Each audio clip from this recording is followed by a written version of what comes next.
जय सिया राम। मैं हूं पंडित अरविंद गौड़। स्वागत करता हूं आपका अपने YouTube चैनल ज्योतिष विद पंडित गौड़ में। और हमारी आज की चर्चा का विषय है विपरीत राजयोग कैसे बनता है। दो कंडीशन होती हैं। पहली, जो हमारी कुंडली के त्रिक भाव हैं, तीन भाव, छठे, आठवें और 12वें, उनके स्वामी इन्हीं घरों में हों अदला बदली करके। और दूसरी कंडीशन, उस पर सिर्फ पापी ग्रहों की दृष्टि हो, शुभ ग्रहों की नहीं। इसका भाव क्या निकला कि बुरे घरों में ही हो, बुरे घर के स्वामी, और वो और अधिक पीड़ित हो जाएं पापी ग्रहों की दृष्टि से, तो इन बुरे ग्रहों का बहुत नुकसान हो जाएगा। और बुरे भाव का नुकसान ही हमारा भला है। तो मृत्यु जितनी कष्ट में जाएगी उतना जीवन अच्छा, शत्रु जितना कष्ट में जाएंगे उतना ही हम जीवन सुख में, और खर्चे और कानूनी खींचतान जितनी हमारी कम होगी हमारे लिए उतना अच्छा। तो भाव इसका पीछे ये है कि त्रिक भाव के स्वामी अगर त्रिक भाव में ही हो और उन पर केवल पापी ग्रहों की दृष्टि का कुप्रभाव पड़े, तो ये बहुत बुरी स्थिति हो गई इन तीन भावों के लिए, छठे, आठवें, 12वें। और ये इनकी बुरी स्थिति ही हमारे लिए राजयोग का काम करती है। तो दो कंडीशंस की चर्चा हो गई। अब कुछ एग्जांपल्स देखते हैं जिसमें ये विषय समझना आपके लिए बहुत आसान हो जाए। ये बहुत ही जबरदस्त योग है। अपनी कुंडली पे लगा के देखिए, आपको इसका फल जरूर प्राप्त होगा। पहले एग्जाम्पल पर ध्यान देते हैं। ये 12 मई 1985 सुबह 8:40 दिल्ली का जन्म है, पुरुष हैं। अब इनकी कुंडली में हमें क्या देखना है। अच्छा, हमारी कंडीशंस आप जानते हैं, दो कुल कंडीशंस है। पहला, छठे, आठवें और 12वें भाव का स्वामी इनमें से ही कहीं होना चाहिए। छठा भाव में क्या नंबर है? 8 नंबर, स्वामी हुआ मंगल। इसका स्वामी 10 नंबर, स्वामी हुआ शनि। इसका नंबर 2, इसका स्वामी है शुक्र। अब देखते हैं क्या स्थिति है। 8 नंबर का स्वामी मंगल, ये ऑलरेडी है, पहली कंडीशन पूरी हो गई। शनि जो सेकंड वाला है वो इस घर में बैठा है, हमारी ये कंडीशन पूरी हो गई। और इसका स्वामी शुक्र जो केंद्र में चला गया, तो यहाँ पर पहली कंडीशन पूरी नहीं होती। अब दूसरी कंडीशन ये है जो बड़ी इंपॉर्टेंट है कि उस ग्रह पर किसी भी शुभ ग्रह की दृष्टि नहीं होनी चाहिए, पापी ग्रहों की होनी चाहिए। अच्छा, अब यहाँ देखते हैं सबसे पहले शनि पर सिर्फ मंगल की एक दृष्टि पड़ रही है और किसी भी ग्रह की दृष्टि नहीं है। तो हमारी दूसरी कंडीशन यहाँ पर शनि के लिए पूरी हो गई। अब बात करते हैं इस भाव के स्वामी मंगल की। मंगल के ऊपर गुरु की पूरी दृष्टि पड़ती है, तो इसलिए हमारी दूसरी कंडीशन ये पूरी नहीं करता। शुक्र ना पहली कंडीशन पूरी कर रहा है ना दूसरी, इसका मतलब ये कैंसल। तो यहाँ पर जो विपरीत राजयोग बना वो केवल शनि के लिए बना, और शनि 8वें भाव का स्वामी है। ठीक है जी। तो अब इस कुंडली में क्या कहा जाएगा कि 8वें भाव का स्वामी शनि, जिसकी अपने भाव पर पूर्ण दृष्टि भी है, और वो त्रिक भाव छठे, 8वें भाव में बैठ के सिर्फ पापी ग्रह से दृष्ट है। तो ये विपरीत राजयोग का निर्माण हुआ।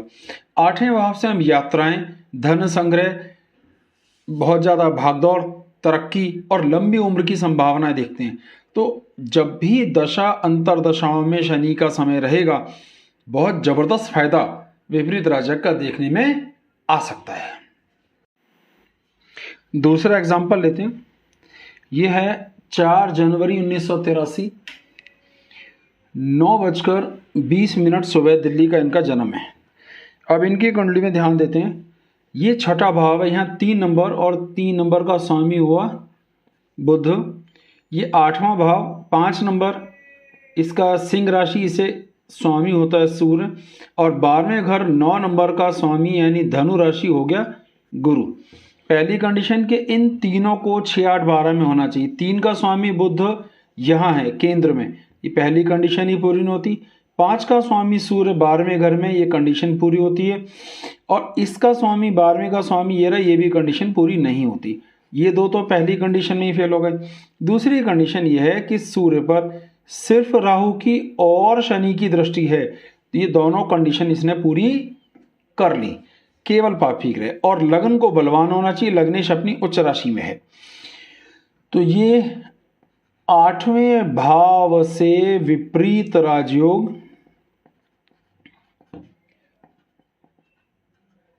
बन गया। तो ये जबरदस्त प्रभाव। 8वां भाव हमारी सेविंग्स का, किसी सब्जेक्ट में एक्सपर्ट होने का, यात्राओं का और लंबी उम्र की संभावना देता है।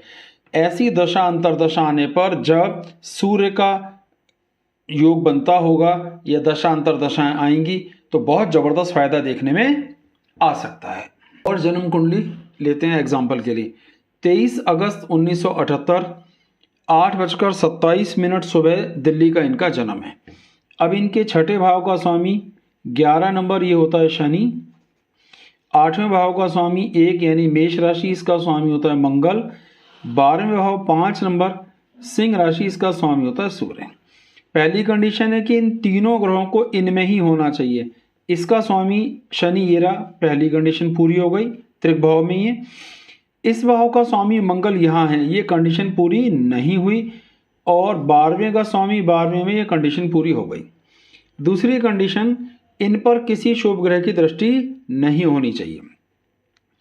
अभी इसका स्वामी शनि ये रहा और शनि पर सिर्फ राहु की दृष्टि और किसी ग्रह की दृष्टि नहीं है, तो ये कंडीशन पूरी करता है। मेष मंगल, क्योंकि पहली कंडीशन ही पूरी नहीं इसलिए दूसरी भी नहीं होगी।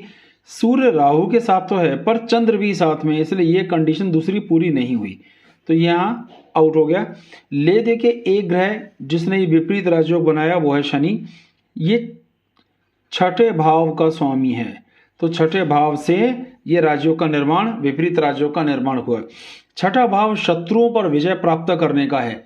शत्रुओं पर विजय प्राप्त करना, एक इसका अर्थ होता है कानूनी लड़ाइयाँ जीतना, हेल्थ को लेकर के बढ़िया रहना, पेमेंट्स की रिकवरी में मास्टर समझा जाना। और क्योंकि शनि है तो आमतौर पे ऑयल्स का, ग्रीस का, पेट्रोलियम का, प्लास्टिक का, केबल का, मेटल के काम के मास्टर होते हैं और विपरीत से विपरीत परिस्थितियों में भी परफॉर्मेंस निकाल पाते हैं। इसका आखिरी एग्जाम्पल लेते हैं। ये छठा भाव 5 नंबर, इसे सिंह राशि कहते हैं, इसका स्वामी होता है सूर्य। 8वां भाव इसमें 7 नंबर है और इसके स्वामी को कहते हैं तुला राशि शुक्र। 12वें भाव में 11 नंबर है, इसका स्वामी है शनि। 5वें भाव का स्वामी सूर्य 12वें घर में, ये कंडीशन आउट हो गई, पहली कंडीशन पूरी, क्योंकि इसको इन्हीं 3 घर में होना चाहिए था। 7वें भाव का शुक्र ये रहा, ये कंडीशन भी पूरी नहीं होती, लेकिन 12वें भाव का स्वामी 8वें घर में, पहली कंडीशन पूरी हो गई। लग्नेश को बलवान होना चाहिए, लग्नेश की लग्न पर पूरी दृष्टि है, ये कंडीशन पूरी हो गई। अब इस पर सिर्फ पापी ग्रहों की दृष्टि होनी चाहिए। गुरु नहीं देख रहा, चंद्र नहीं देख रहा, शुक्र नहीं देख रहा, बुध नहीं, राहु की एक दृष्टि, सूर्य की दृष्टि और मंगल की, 3 जबरदस्त दृष्टियां पड़ती हैं। तो ये जबरदस्त अच्छा 12वें भाव का विपरीत राजयोग बन गया।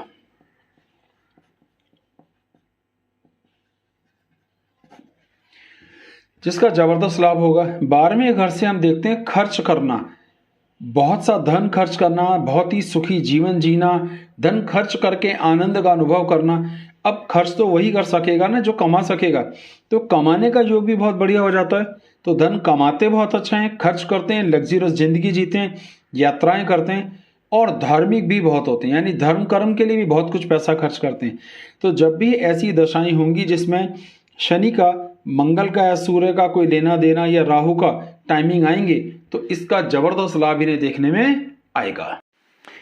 मुझे उम्मीद है अगर आपने जरा सा भी ध्यान से देखा होगा तो ये एग्जाम्पल भी समझना सहज होगा और इसकी परिभाषा भी समझनी आपके लिए आसान रही होगी।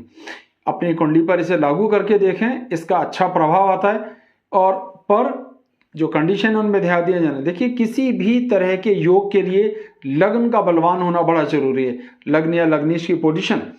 और 2 कंडीशन केवल इसमें थी, त्रिक भाव के स्वामी को त्रिक भाव में होना चाहिए और उस पर केवल पापी ग्रहों की दृष्टि होनी चाहिए, तो योग बनता है।